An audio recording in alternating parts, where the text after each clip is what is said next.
अस्माकं तु विशिष्टाये तान्निबोधद्विजोत्तमा नायकाममसैन्यस्य సంజ్ఞార్థం తాన్ బ్రగీమితే. దుర్యోధనుడు ద్రోణాచార్యునితో ఇలా అంటున్నాడు: ఓ గొప్ప బ్రాహ్మణా, ఇప్పుడు మా సైన్యంలో ఉన్న ప్రముఖ నాయకులను కూడా వినండి. నా సైన్యానికి నాయకులుగా ఉన్నవారిని మీకు చెబుతున్నాను. ఇప్పటివరకు దుర్యోధనుడు పాండవుల సైన్యం బలం చెప్పాడు. ఇప్పుడు తన సైన్యాన్ని పరిచయం చేయటం ప్రారంభించాడు. ఈ శ్లోకంలో దుర్యోధనుడు ద్రోణాచార్యునికి ఇలా చెబుతున్నాడు: మా సైన్యంలో ఉన్న గొప్ప నాయకులను ఇప్పుడు వినండి.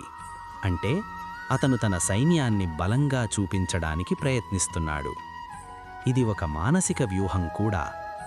ఎందుకంటే అతను ద్రోణాచార్యుని ధైర్యం పెంచాలని అనుకుంటున్నాడు.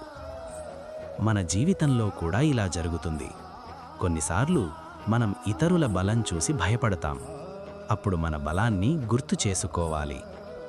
మనలో ఉన్న శక్తిని గుర్తిస్తే మన ధైర్యం పెరుగుతుంది. మన బలం మీద విశ్వాసముంటే ఏ పరిస్థితినైనా ఎదుర్కోవచ్చు. జై శ్రీకృష్ణ.